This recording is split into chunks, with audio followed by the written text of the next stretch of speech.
Australia in the early 1990s was a dream destination for young travelers. Thousands of backpackers from around the world explored its open roads, endless beaches, and quiet forests. But hidden behind this peaceful landscape was a darkness no one expected. For months, young backpackers began disappearing around New South Wales. They vanished from hostels, bus stations, and hitchhiking routes. Different nationalities, different backgrounds, no clear pattern. Families waited for news that never came. Police had no bodies, no clues, and no idea these disappearances were connected. That changed in 1992, when a local man wandering through Belanglo State Forest discovered a shallow grave. Inside were the remains of two missing backpackers. The forest, silent and isolated, suddenly became the center of a nightmare. Over the next year, 5 more bodies were found, each hidden in different areas of the same forest. The brutality shocked investigators. Some victims had been restrained, others tortured. Some were attacked with knives, others shot. It was clear the killer enjoyed the suffering he caused. This wasn't random. This was someone who hunted. The investigation grew into one of the largest in Australian history. Thousands of leads came in, but none pointed to a suspect. Detectives worked day and night, trying to find a connection that made sense. Then a single phone call changed everything.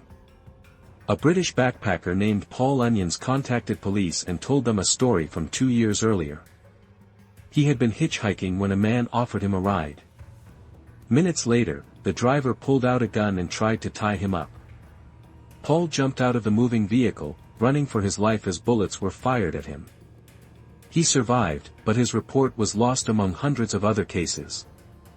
Now, with the new discoveries in the forest, his story suddenly mattered. And the name he gave police was chillingly familiar, Ivan Milat. Detectives began watching Milat closely. What they found inside his home shocked even the most experienced officers. Weapons matching the crimes. Camping gear belonging to the victims. Backpacks, clothing, small personal items, all trophies from the murders. It was undeniable. They finally had their killer. In May 1994, Ivan Milat was arrested. He denied everything. He smiled through interviews and refused to confess. But in court, the evidence was overwhelming.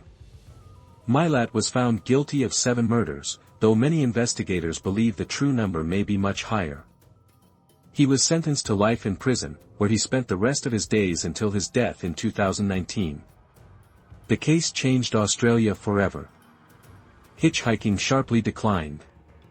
Police improved national systems for tracking missing persons. Belanglo Forest became infamous, a name associated with fear and tragedy. And Ivan Milat entered history as one of the most dangerous serial killers the country has ever known. Even today, the story remains a chilling reminder that evil can hide in plain sight.